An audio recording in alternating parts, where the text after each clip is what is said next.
नमस्कार, स्वागत है आप सभी का। आप देख रहे हैं इंडिया डेली। मैं हूं आपके साथ नैना यादव। उत्तर प्रदेश में धर्मांतरण का मास्टरमाइंड जमालुद्दीन उर्फ झांगुर बाबा, जिसकी आलीशान कोठी पर दूसरे दिन भी जमकर बुलडोजर गरजा है। प्रशासन को कोठी के अंदर एक मिनी पावर हाउस भी मिला है। बाथरूम में विदेशी ब्रांड के सामान मिले हैं। इसके अलावा कोठी के अंदर एक घोड़ा भी बंधा मिला। झांगुर के इसी छल महल पर दिखाते हैं आपको इंडिया डेली की खास पड़ताल।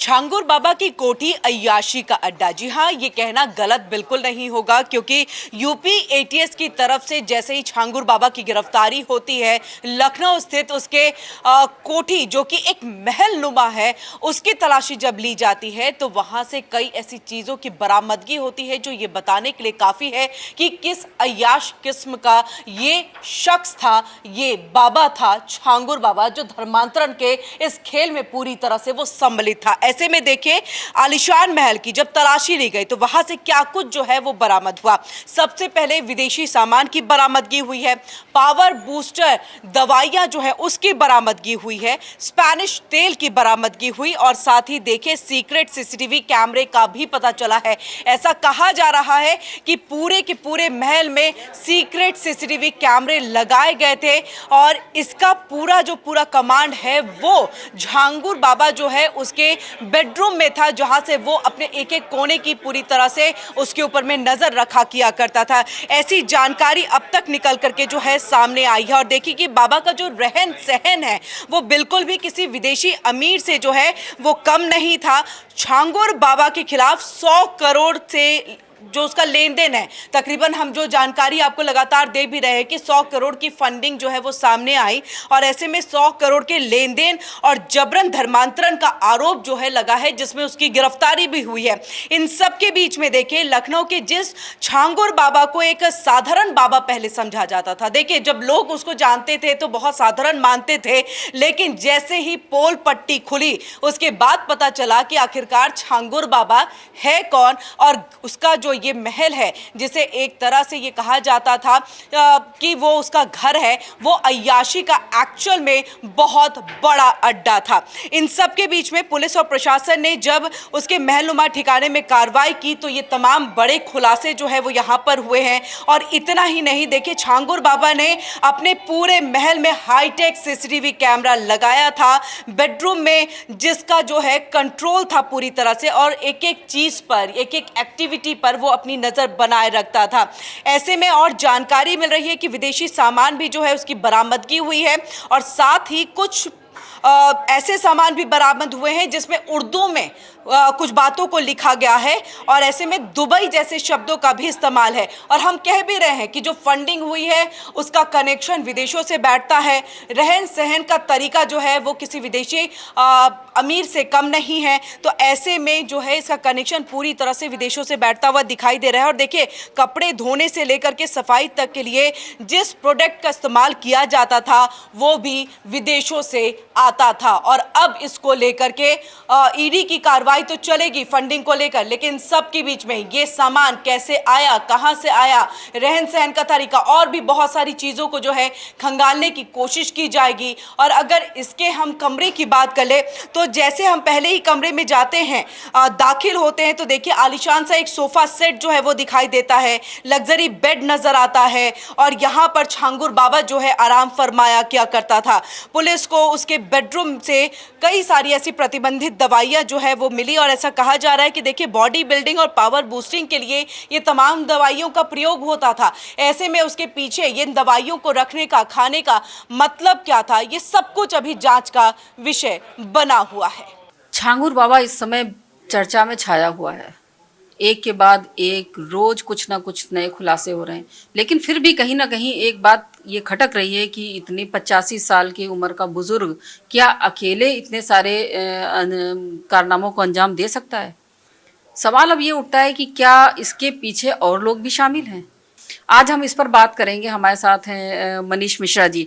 मनीष मिश्रा वो हैं जिन्होंने सबसे पहली एफआईआर की धर्मांतरण के खिलाफ, लेकिन इतने दिनों तक लगातार उस पर मेहनत करने के बाद भी आखिरकार मनीष मिश्रा को कामयाबी मिली उसके खिलाफ कार्रवाई कराने में।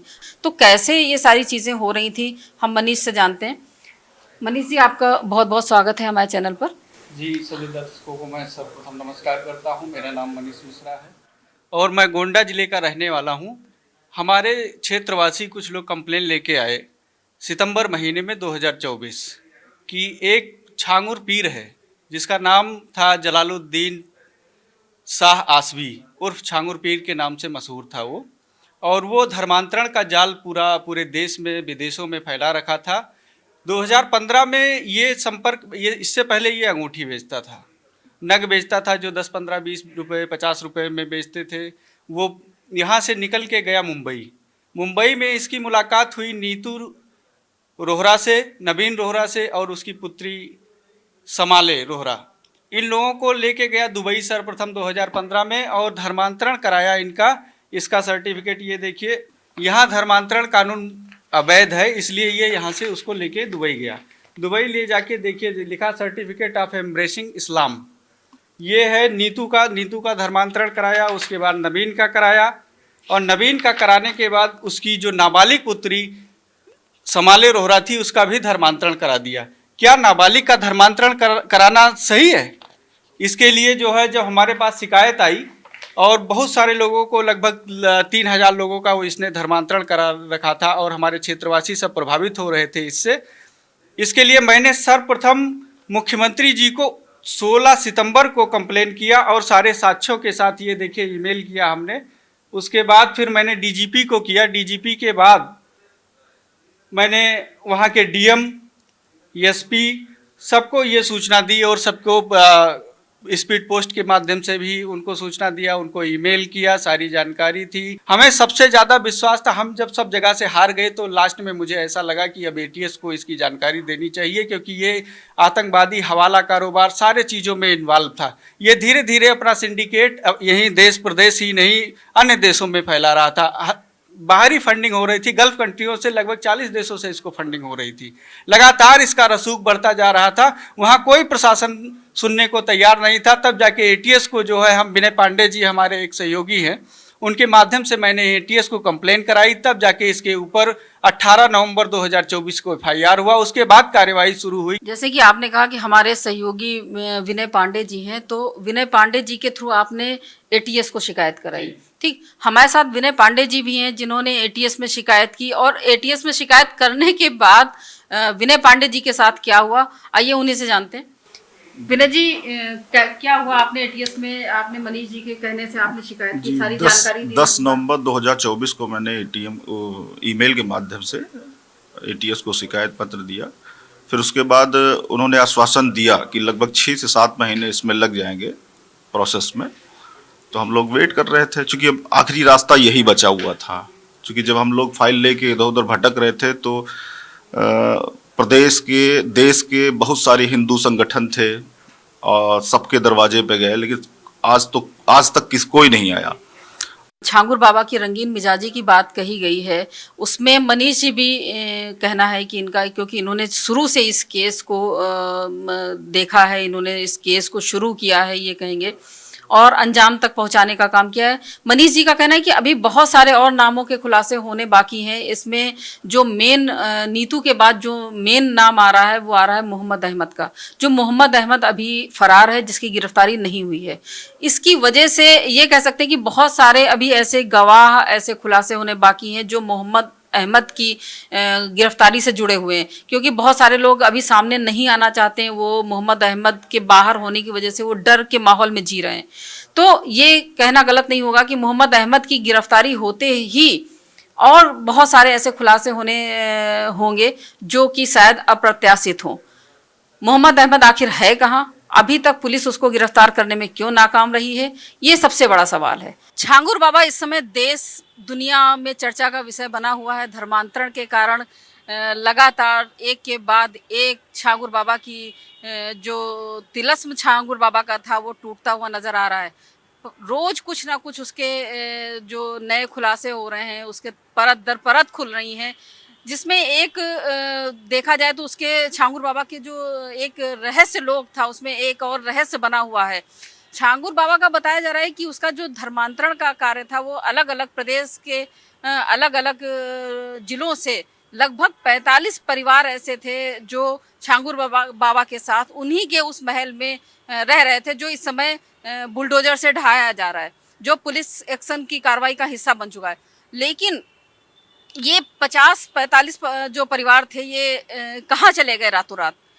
सोमवार को भी जब पुलिस प्रशासन पैमाइश के लिए गई थी तो ये 45 परिवार वहीं पर मौजूद थे। उन्हीं लोगों की विरोध के चलते जो प्रशासन था वो वहाँ पे पैमाइश की कार्रवाई नहीं कर पाया था और उसे उल्टे पांव लौटना पड़ा था। लेकिन जब प्रशासन ने पैमाइश ना करने के चलते नोटिस चस्पा किया, उसके बाद रातों रात यहाँ से 45 परिवार गायब हो गए।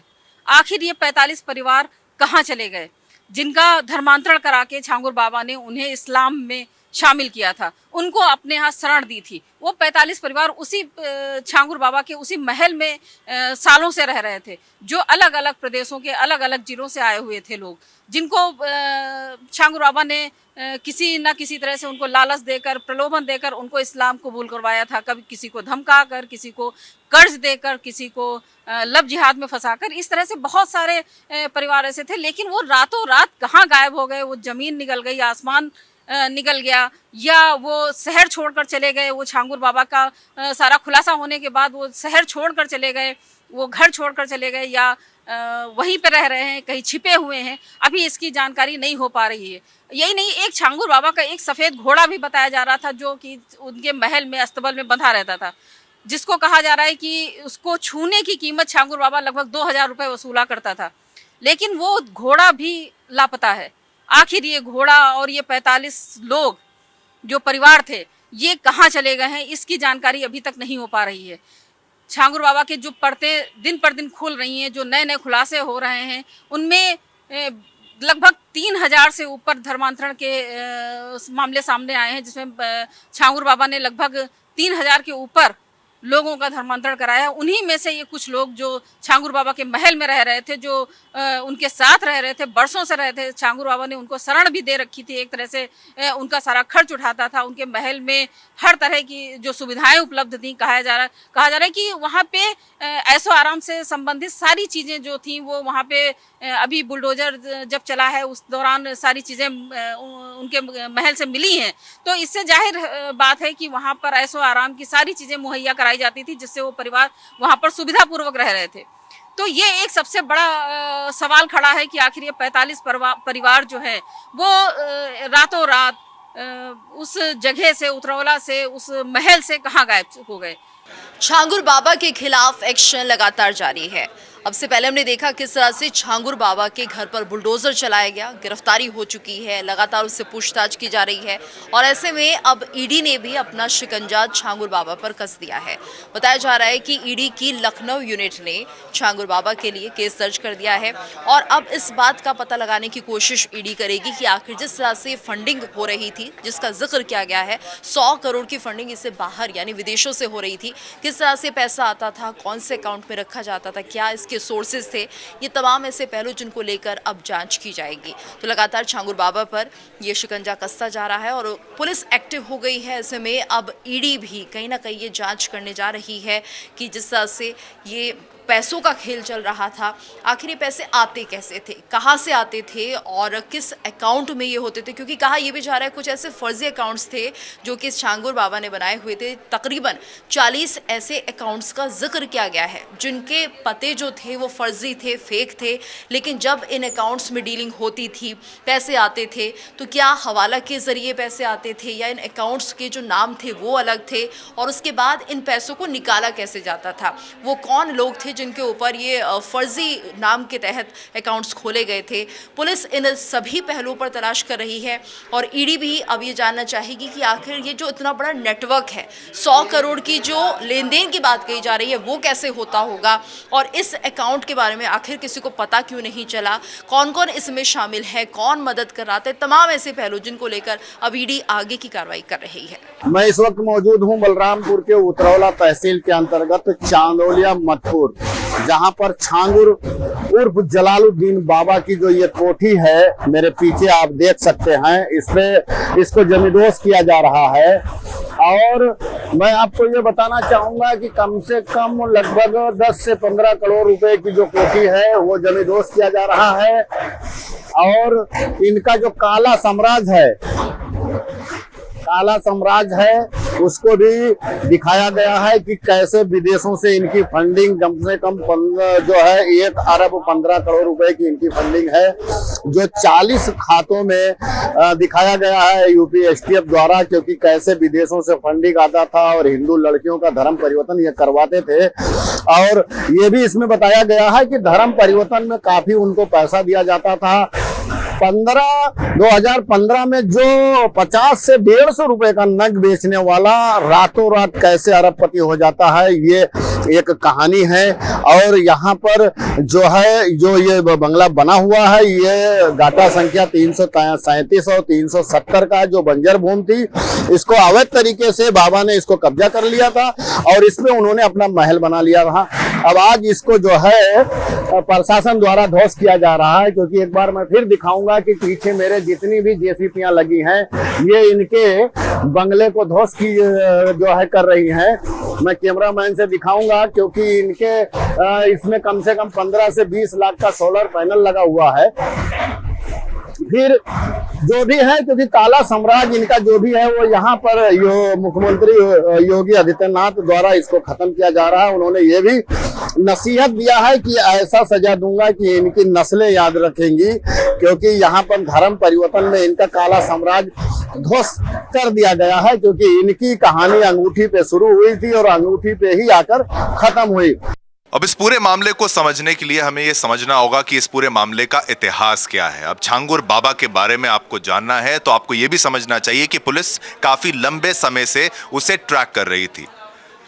अभी की खबर तो आपको हम समझाते चलेंगे, लेकिन थोड़ा अतीत में आपको लेके चलते हैं। आपको बता दें कि भाई यूपी एटीएस ने बलरामपुर के रेहरा माफी निवासी के धर्मांतरण के मास्टरमाइंड यानी जिसका नाम है जलालुद्दीन उर्फ छांगुर बाबा, जो छांगुर बाबा के नाम से मशहूर है, उस पर जो है एफआईआर कह लीजिए यानी उस बाबा और उसके बेटे महबूब नवीन रोहरा समेत 10 लोगों पर नवंबर 2024 में एफआईआर दर्ज की थी। यानी 2024 से ही इसको ट्रैक किया जा रहा था। 2024 से इसको पकड़ने की जो कवायद है, जो कोशिश है, वो जारी थी, उसी समय से चल रही थी। अब आप जानिए कि 8 अप्रैल को 2 आरोपियों यानी कि नवीन उर्फ जमालुद्दीन और छांगुर बाबा के बेटे यानी महबूब को गिरफ्तार किया था। अब इन गिरफ्तारियों के बाद से ही, जब ये गिरफ्तारियां तो हो गई, एक टारगेट देखिए 10 के खिलाफ जो है वो एफआईआर दर्ज की गई थी, ये महत्वपूर्ण गिरफ्तारियां हुई और इसके बाद से ही छांगुर बाबा और साथ ही साथ नवीन रोहरा की पत्नी नीतू उर्फ नसरीन अंडरग्राउंड थी। यानी ये बाबा अंडरग्राउंड हो गया था, भागता फिर रहा था, बचने का प्रयास कर रहा था और ये कानून को चकमा देने की सोच रहा था। लेकिन कानून के हाथ बहुत लंबे होते हैं, अब ज्यादा दिनों तक चकमा नहीं दे सकते और फिर कानून आपको पकड़ ही लेता है। अब मैं आपको बताऊं, इस पर इनाम भी रखा गया। इनाम के बारे में भी जानिए, 50,000 का इस पर इनाम रखा गया। फिर और छांगुर बाबा की गिरफ्तारी के लिए फिर कोर्ट ने 50,000 रुपए का जो है इनाम तो रखा ही रखा और गैर जमानती वारंट भी रखा गया। 50,000 का इनाम मैंने आपको बता दिया। और छांगुर बाबा और नसरीन को एटीएस ने शनिवार को लखनऊ के आपको बताएं स्टार रूम्स होटल से गिरफ्तार किया और मंगलवार को उसके बलरामपुर स्थित कोठी को बुलडोजर से ढहा दिया गया। और अब लोग जो है वो विरोध प्रदर्शन कर रहे हैं। वो कह रहे हैं कि भाई ये केवल यहां तक सजा काफी नहीं है, कुछ तो मौत तक की सजा की मांग कर रहे हैं। कुछ लोग ऐसे भी हैं, कुछ लोग कह रहे हैं कि धर्मांतरण करने वाले, जिसने हमारे बहन बेटियों के साथ अत्याचार किया है, जिन्होंने धर्मांतरण किया है, उस पर सख्त से सख्त कार्रवाई होनी चाहिए। विदेशी फंडिंग का एंगल भी यहां पर खुल के सामने आया। 100 करोड़ रुपए की बात यहां पर सामने आ रही है, विदेश से चंदा आना। और कईयों ने यह भी समझाया कि यह बाबा जो है इतना चालाक था, अपनी बातों से लोगों को मंत्रमुग्ध करने का प्रयास करता था, अपने छलावे में ले लेता था, बहकावे में ले लेता था और फिर लोगों को मूर्ख बनाता था, धर्मांतरण करता था। और ऐसे सोचिए कितने ही मॉड्यूल होंगे, विदेश से चंदा आना, वो सब चीजों को अब ट्रैक किया जा रहा है और एटीएस जो है वो छोड़ने वाली नहीं है। ऐसे कितने छांगुर आएंगे, कितने छांगुर जाएंगे, लेकिन कानून का शिकंजा हर उस अपराधी पर कसेगा जो भोले भाले लोगों को मूर्ख बनाकर उनका धर्मांतरण करके उनको धर्म से दूर कर रहे हैं।